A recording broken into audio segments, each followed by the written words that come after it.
ఇప్పుడు మీరు వింటున్న కథ పేరు ఏది గొప్ప విద్య. ఒక గ్రామం నుంచి ముగ్గురు కుర్రవాళ్ళు ఒక గురువుగారి వద్ద చదువుకోవటానికి కలిసి వెళ్ళారు. గురువు మహావిద్వాంసుడు. ఎవరికే విద్య కావాలంటే ఆ విద్య చెప్పగలవాడు. కలిసి వచ్చిన విద్యార్థులలో ఒకడు వైద్యశాస్త్రం ప్రారంభించాడు. రెండోవాడు జ్యోతిష్యం నేర్చుకున్నాడు. మూడోవాడు తర్కం అభ్యసించాడు. గురువుగారు వాళ్లను పరీక్షకు పెట్టి చూడవలసి ఉంది. ఒకరోజు ఒక పెద్ద మనిషి గురువుగారి దగ్గరికి ఒక జాతకం తెచ్చాడు. ఆ జాతకం గల యువకుడికి తన కుమార్తెనిచ్చి చేద్దామనుకుంటున్నానని ఆయన గురువుతో చెప్పి, మిగిలిన అన్ని విషయాలు మాకు చాలా తృప్తికరంగా ఉన్నాయి. ఆ అబ్బాయి జాతకం చూసి మీరు వివాహం చెయ్యమంటే చేసేస్తాను అన్నాడు.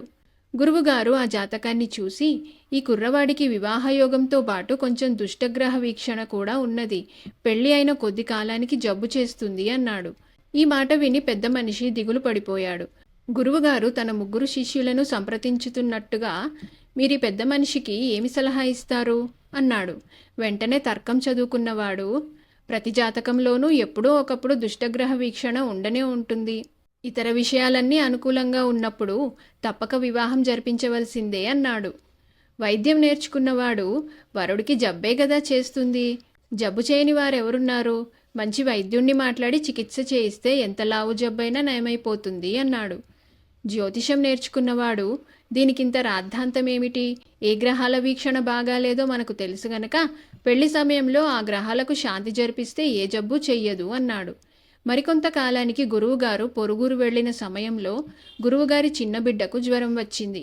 గురువుగారి భార్య బిడ్డ ఒళ్ళు తాకి చూసి, అయ్యో, బిడ్డ శరీరం కాలిపోతున్నది, ఏం చేయాలో కాస్త చూడండి అని శిష్యులను అడిగింది. చన్నీళ్లు పోస్తే వేడి దానంతటా అదే తగ్గిపోతుంది అంటూ తార్కికుడు బిందె తీసుకొని చెరువుకు బయలుదేరాడు. జ్యోతిష్కుడు పంచాంగం తీసి ఆ రోజు తిథి వార నక్షత్రాలు హోరలు లెక్క చూసి ఏ గ్రహ దోషం చేత జ్వరం వచ్చిందో చూడటానికి కూర్చున్నాడు. వైద్యుడు బిడ్డను పరీక్షించి అది ఎలాంటి జ్వరమో తేల్చుకొని పోపుల పెట్టెలో నుంచి కావలసిన దినుసులు తీసుకుని నూరి తేనెలో రంగరించి బిడ్డ నాలుకకు రాచాడు. ఆ సాయంకాలం గురువుగారు ఇంటికి వచ్చేసరికి బిడ్డకు జ్వరం తగ్గిపోయి మామూలుగా ఉన్నది. గురువుగారి భార్య జరిగిన సంగతి తన భర్తకు చెప్పి, ఏవండి, జ్యోతిషం వల్ల లాభం ఉండటం చూశాను, వైద్యం వల్ల లాభం చూశాను, కానీ తర్కం దేనికి పనికి వస్తుంది? మీ దగ్గర తర్కం నేర్చుకున్న మూఢుడు జ్వరం వచ్చిన బిడ్డకు చన్నీళ్లు స్నానం చేయించబోయాడు తెలుసా అన్నది. జ్యోతిష్యము వైద్యము అవసరం పడినప్పుడే పనికి వస్తాయి, కానీ తర్కం అస్తమానము అవసరమే. రేపేవాడికి పరీక్ష పెడతాను అంటూ గురువుగారు తాను తార్కిక శిష్యుడికి పెట్టబోయే పరీక్ష ఏమిటో చెప్పి ఆమె చేయవలసినది కూడా వివరించాడు.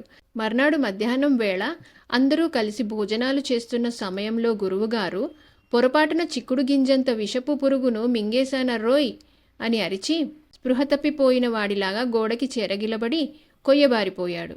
అయ్యో అయ్యో, గురువుగారి సంగతి చూడండర్రా అన్నది గురువుగారి భార్య. వైద్యుడు జ్యోతిష్కుడు చప్పున భోజనం చేయటం మానేసి లేచి చేతులు కడుక్కున్నారు. వైద్యుడు వచ్చి గురువుగారి నాడి పరీక్షించసాగాడు. జ్యోతిష్కుడు పంచాంగం తీశాడు. తార్కికుడు మాత్రం గురువుగారి కేసి ఒక క్షణం చూసి తన మానాన తాను భోజనం చెయ్యసాగాడు. గురువుగారి భార్య అతనితో, నువ్వేమి శిష్యుడివి, గురువుగారు విషపు పురుగును మింగి పడిపోతే ఏమీ జరగనట్టు భోజనం చేస్తున్నావే అన్నది. గురువుగారు ఏ విషపు పురుగును మింగలేదు, ఒక పురుగును మింగుతున్నానని, అది విషపు పురుగని, చిక్కుడు గింజంత ఉన్నదని కళ్ళారా చూసి కూడా మింగటానికి గురువుగారు వెర్రివాడు కాదు. ఒకవేళ పురుగు నోట్లోకి వెళ్ళాకనే తెలిసినా ముద్ద విసర్జిస్తారు కానీ మింగెయ్యరు అన్నాడు తార్కికుడు. గురువుగారు కళ్ళు తెరిచి లేచి కూర్చొని తన భార్యతో, చూశావటే తర్కం వల్ల ఉండే ఉపయోగం అన్నాడు. ఆ తర్వాత ఆయన ముగ్గురు శిష్యులకు చదువు పూర్తి అయిందని చెప్పి పంపేశాడు.